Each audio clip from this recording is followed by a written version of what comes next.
Oke, bismillahirrahmanirrahim. Assalamualaikum warahmatullahi wabarakatuh. Salam, Om Swastiastu, Namo Buddhaya, teman-teman mahasiswa pada mata kuliah Pertahanan dan Keamanan Nasional.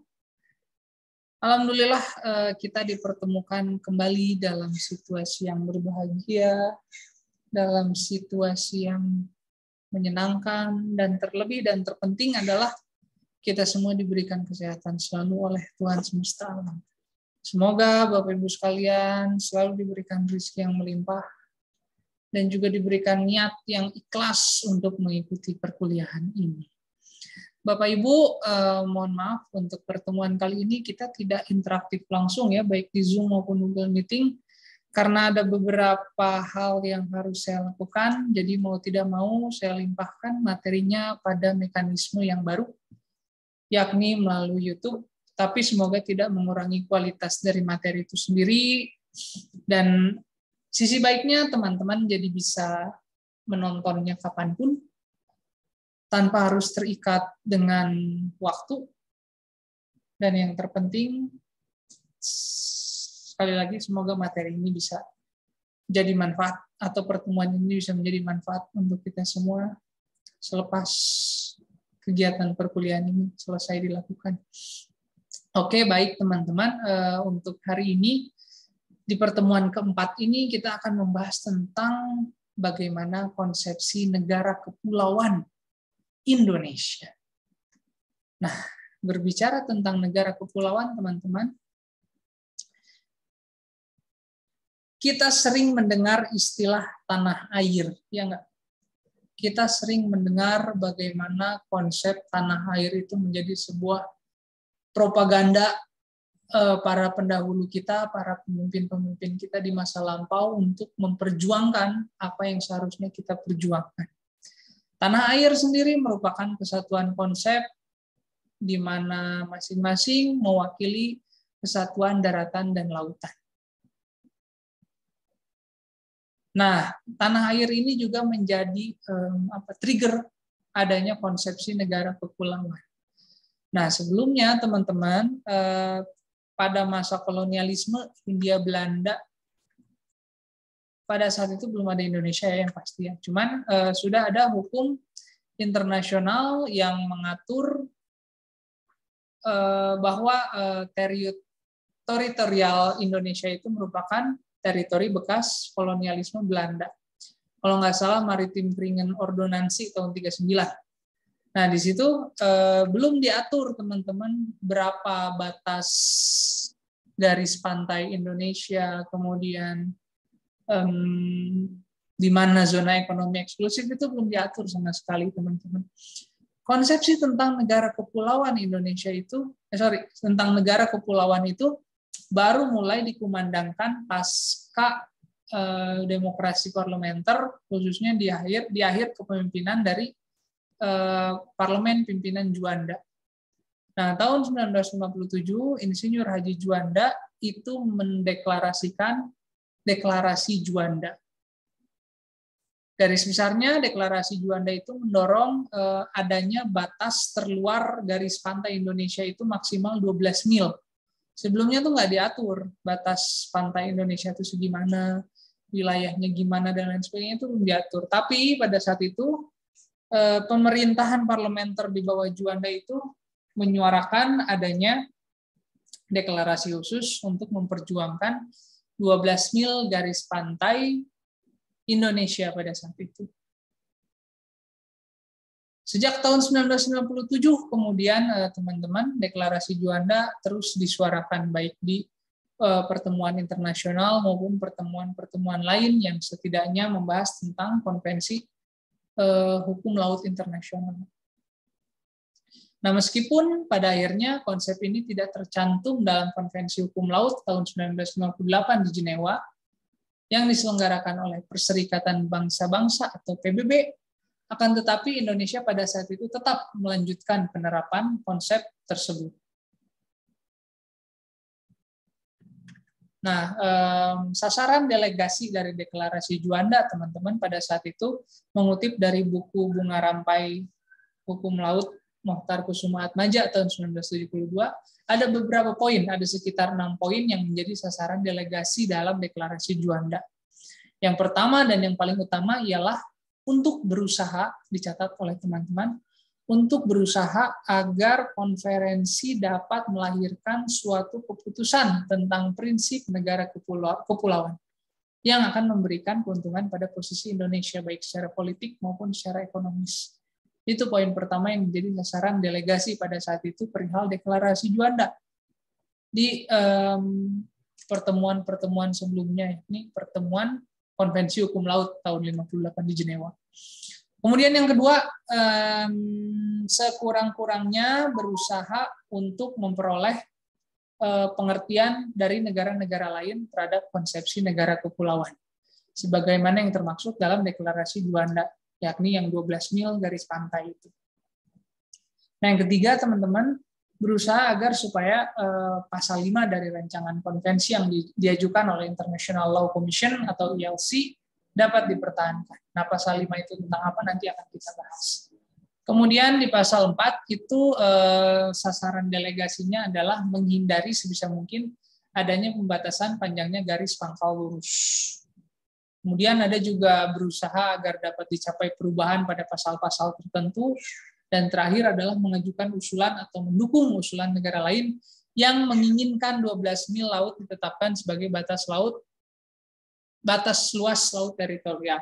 Nah, pada saat itu teman-teman, ketika konvensi laut di Jenewa tahun 1958 sudah ada usulan sebenarnya dari Yugoslavia dan Filipina. Mungkin buat teman-teman sedikit kurang familiar ya, negara di mana Yugoslavia. Yugoslavia sendiri sudah bubar.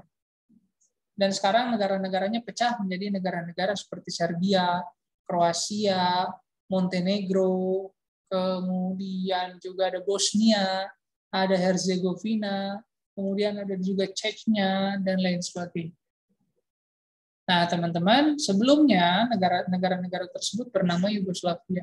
Yugoslavia juga sudah mengusulkan terkait pembahasan garis pantai didukung oleh Filipina. Namun kemudian Filipina berada di dalam tekanan Amerika Serikat pada saat itu. Sehingga usulan tersebut urung untuk diajukan. Nah, berbicara tentang Konferensi Hukum Laut tahun 1958, pada saat itu teman-teman keikutsertaannya ada sekitar 86 negara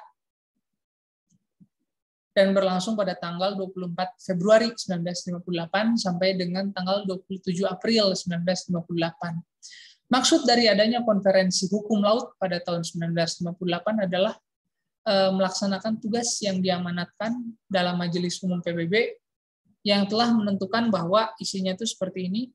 An international conference of plenipotentiaries should be convoked to examine the law of the sea, taking into account not only the legal but also the technical, economic, and political aspect of the problem, and to embody the result of its work in one or more international convention. Nah, intinya teman-teman, setidaknya pertemuan ini harus mewadahi atau harus merepresentasikan amanat dari Majelis Umum PBB tentang penetapan hukum laut internasional yang sejatinya berpengaruh kepada permasalahan ekonomi, politik, serta teknis dari negara-negara yang berkaitan. Nah, teman-teman, rincinya pada masa itu, pada masa pertemuan itu, tanggal 11 Maret 1998 tepatnya, wakil pemerintah Amerika Serikat dalam sidang itu nyerang sebenarnya ke konsepsi negara kepulauan yang diusung oleh Indonesia pada saat itu. Mereka mengatakan bahwa konsepsi yang demikian, maksudnya adalah konsepsi negara kepulauan, itu harus dipandang dan dinilai sebagai suatu usaha untuk mengurangi asas kebebasan di lautan. Nah, gitu. Jadi ada kekhawatiran dari Amerika Serikat bahwa deklarasi Juanda ini merupakan tuntutan di mana tuntutan tersebut akan mengurangi asas kebebasan di lautan. Karena menurut perwakilan Amerika, laut itu adalah perairan bebas. Siapapun boleh masuk ke sana. Siapapun boleh mengeksploitasi hasil alam di sana. Kenapa jadi dikotak-kotakan seperti itu? Itu akan mengurangi asas kebebasan di lautan. Nah, wakil dari Amerika juga berpendirian bahwa dengan konsepsi negara kepulauannya Indonesia, itu tuh sebenarnya ingin mencaplok dan memiliki sendiri laut bebas yang berada di sekitarnya. Nah, untungnya tuntutan Amerika Serikat tersebut memberikan kesempatan kepada delegasi pada saat itu untuk menjelaskan tuntutan dalam deklarasi Juanda. Nah, sayangnya teman-teman, pada saat itu ada beberapa negara yang menyatakan tidak dapat menyetujui klaim Indonesia atas perairan di atas kepulauannya. Antara lain yang menolak Amerika Serikat, Inggris, Australia, Belanda mah jelas, kemudian Selandia Baru. Sedangkan yang menyatakan dukungan hanya negara-negara Uni Soviet dan Republik Rakyat Cina. Nah, makanya teman-teman, kenapa dulu sekitaran tahun 58 sampai tahun 65, kenapa Soekarno begitu dekat dengan PKI, kenapa begitu dekat dengan komunis? Salah satu faktornya adalah itu.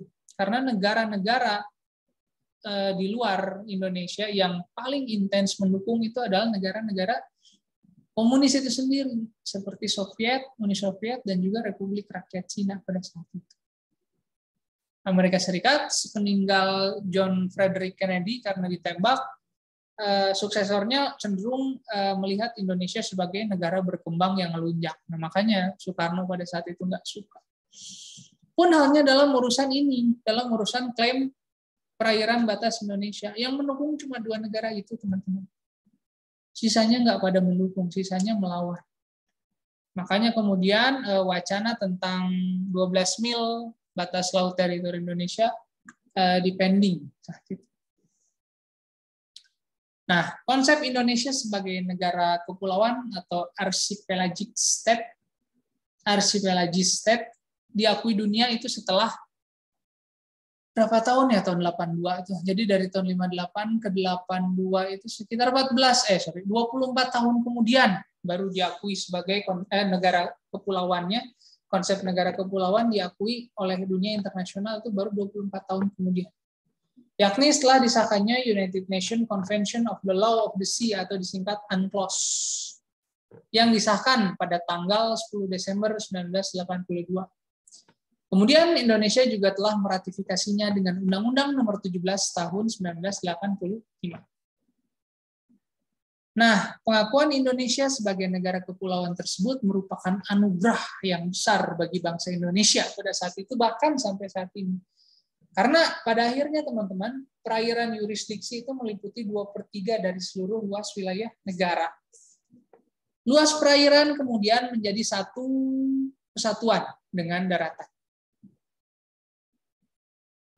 Luas perairan kemudian menjadi satu kesatuan dengan daratan. Nah, kalau dulu kan teman-teman, Indonesia itu berdasarkan perjanjian Linggarjati, Renville, dan lain sebagainya, itu kan paling cuma Sumatera, Jawa, Madura, selesai. Bahkan perjanjian Renville itu cuma Jogja, kemudian nggak sama Jawa Barat. Makanya kemudian ada Long March tentara Siliwangi pada saat itu. Nah, luas wilayahnya itu cuma daratan itu tok. Wes, rauno meneh. Nah, baru pada UNCLOS 1922 disahkan dan kemudian diratifikasi oleh Undang-Undang Nomor 17 Tahun 85, perairan Indonesia itu termasuk dalam wilayah Indonesia.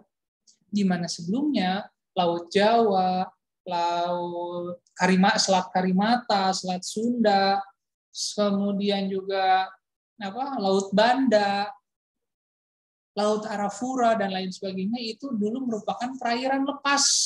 Semua negara bebas keluar masuk di situ.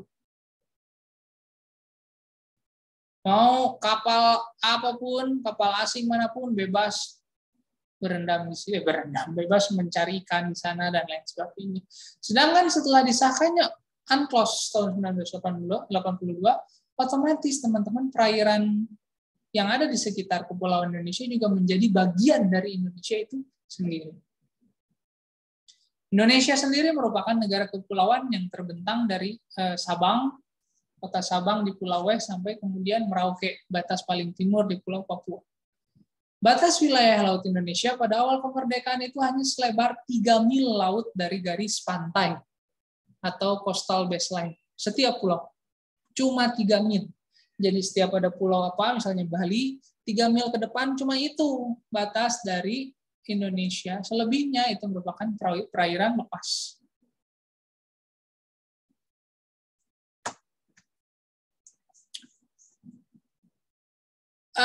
UNCLOS itu disahkan nggak cuma disahkan, udah aja. Tapi sebelumnya teman-teman ada dinamika yang sangat panjang. Perundingan intensif itu berjalan selama 9 tahun, kurang lebih 9 tahun. Sampai kemudian tanggal 30 April tahun 1982 itu akhirnya disahkanlah naskah Konvensi Hukum Laut baru.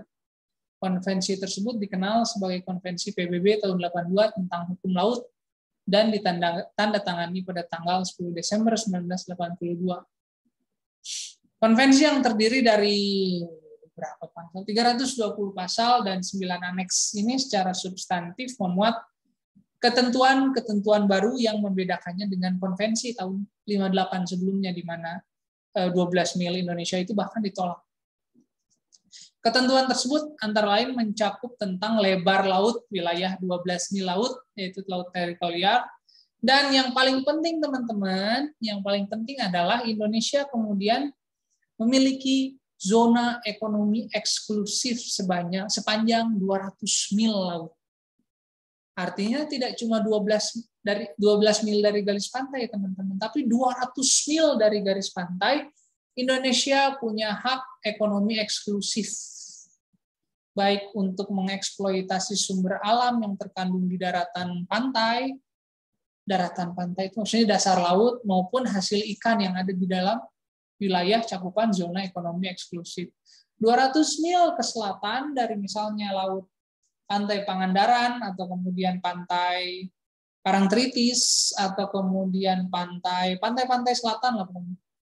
Itu 200 mil ke selatan itu masih milik Indonesia.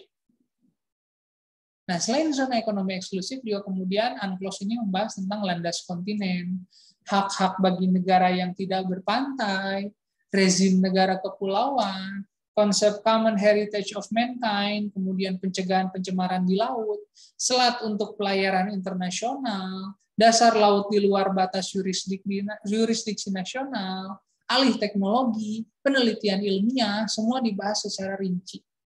Karena memang seiring perkembangan zaman, pembahasan mengenai permasalahan laut itu kan semakin kaya. Tidak cuma tentang eksploitasi alam, tapi juga tentang perkembangan iptek atau ilmu pengetahuan dan teknologi. Di luar banyaknya pembahasan tersebut, alhamdulillah ya teman-teman, konsekuensi dari implementasi undang-undang tersebut, kemudian luas wilayah perairan laut Indonesia itu bertambah dari sebelumnya 2,7 juta kilometer, sekarang menjadi 5,8 juta kilometer. Naik 2 kali lipat, dan itu merupakan presiden bagus dari aspek geopolitik dan geostrategis kita sebagai sebuah negara. Selain itu juga teman-teman, Konvensi Laut UNCLOS tahun 82 juga melahirkan 8 zonasi pengaturan, seperti diatur juga tentang perairan pedalaman, perairan kepulauan, perairan selat, laut teritorial, zona ekonomi eksklusif, landas kontinen, laut lepas, kawasan dasar laut internasional, dan lain sebagainya. Nah, rinciannya teman-teman, musim kucing kawin. Konvensi Hukum Laut tahun 82 itu mengatur tentang pemanfaatan laut sesuai dengan status hukum dari 8 zonasi pengaturan yang tadi sudah saya sebutkan. Negara-negara yang berbatasan dengan laut, termasuk Indonesia, itu pada akhirnya memiliki kedaulatan penuh atas wilayah perairan pedalaman. Selain perairan pedalaman, ada juga tentang perairan kepulauan dan laut teritorial, dan zona-zona lainnya. Negara-negara tersebut juga memiliki hak-hak eksklusif, seperti misalnya memanfaatkan sumber daya alam yang ada di zona tersebut. Nah, sebaliknya, laut lepas itu masih diatur. Laut lepas yang dikumandangkan oleh Amerika Serikat di konvensi sebelumnya tahun 58 yang menganggap bahwa laut lepas itu bukan punya bersama, tidak boleh dimiliki oleh siapapun, itu mah bebas. Laut lepas juga kemudian diatur. Laut lepas merupakan zona yang tidak dapat dimiliki oleh negara manapun, sedangkan kawasan dasar laut internasional pada akhirnya dijadikan sebagai warisan umat manusia. Gitu teman-teman. Nah, jadi itu gambaran garis besarnya tentang pembahasan mengenai konsepsi negara kepulauan. Cuman yang pasti teman-teman yang ingin saya sampaikan adalah negara ini, negara kepulauan ini tidak hadir lewat sekali balikan tangan jadi negara kepulauan. Enggak seperti itu, tapi dinamikanya sangat panjang. Dinamikanya sangat panjang. Berbicara luas wilayah kita itu enggak langsung Sabang sampai Merauke. Memang setelah proklamasi langsung dari Sabang sampai Merauke. Enggak, teman-teman. Tahun 45 itu bahkan setelah tahun 45 itu bahkan berdasarkan perjanjian-perjanjian yang diakui itu cuma Sumatera, Jawa, Madura, selesai. Pelan-pelan semua kemudian masuk berdasarkan konferensi meja bundar, akhirnya negara-negara bekas jajahan kolonial itu masuk dalam wilayah Indonesia. Pasca kemerdekaan. Disusul Papua tahun 1960. Pokoknya programnya itu sejak pembebasan Irian Barat itu sejak tahun 1962. Nah, namun pengesahannya kemudian disahkan melalui PPRA. Dan hasil dari PPRA tersebut baik secara kontroversial maupun enggak, setidaknya keputusannya menghasilkan keputusan bahwa Irian Barat kemudian bergabung dengan Indonesia. Sampai sekarang. Dan akhirnya teman-teman, pasca tahun 58 sampai kemudian tahun 1982, akhirnya tidak hanya daratan yang ada di Indonesia, tapi lautan yang ada di dalamnya, entah itu Laut Jawa, entah itu Selat Sulawesi, Selat Kalimantan, entah itu Selat Sunda, entah itu selat-selat yang memisahkan, entah itu Laut Banda, entah itu Laut Laut Sumba dan lain sebagainya, semua yang ada di dalam lingkaran Indonesia itu merupakan bagian dari negara Indonesia, dan Indonesia punya hak penuh atas wilayah perairan tersebut. Nah, demikian teman-teman yang bisa saya sampaikan tentang konsepsi negara kepulauan. Mohon maaf jika ada salah-salah kata, dan mohon maaf jika ada materi yang mungkin pusing dan lain sebagainya. Selebihnya teman-teman bisa bertanya. Teman-teman bisa bertanya baiklah melalui chat yang sudah tersedia maupun di grup. Nah, teman-teman, untuk absensi silakan teman-teman isi di kolom komentar nama Anda, NPM, prodi kampus, universitas Anda, dan diakhiri oleh kelas Anda. Entah itu kelas D atau kelas C, silakan tulis di akhir. Oke. Demikian teman-teman, terima kasih atas waktunya. Semoga teman-teman sehat selalu. Semoga teman-teman berbahagia selalu. Terima kasih. Assalamualaikum warahmatullahi wabarakatuh.